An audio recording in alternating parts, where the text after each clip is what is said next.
বঙ্গবন্ধুর আদর্শকে বাস্তবায়ন করতে হবে। বাংলাদেশের স্বাধীনতায় যারা বিশ্বাস করে না, মুক্তিযুদ্ধ যারা বিশ্বাস করে না, নতুন রাজাকার যারা গড়তে চায়, তাদের বিরুদ্ধে ঐক্যবদ্ধ হয়ে মুক্তিযুদ্ধ বললেই হবে না।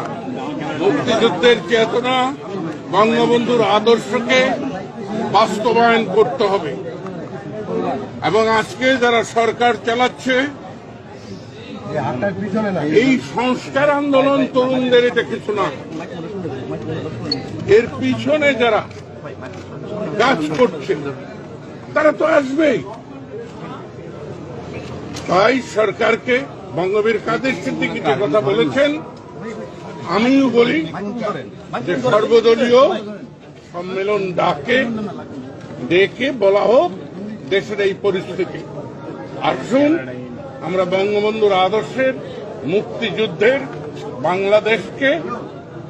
বাংলাদেশের স্বাধীনতায় যারা বিশ্বাস করে না, মুক্তিযুদ্ধ যারা বিশ্বাস করে না, নতুন রাজাকার যারা গড়তে চায়, তাদের বিরুদ্ধে ঐক্যবদ্ধ হয়ে জনস্বার্থে দুঃখী মানুষের মুখে হাসি ফোটাতে আমরা এগিয়ে আসি।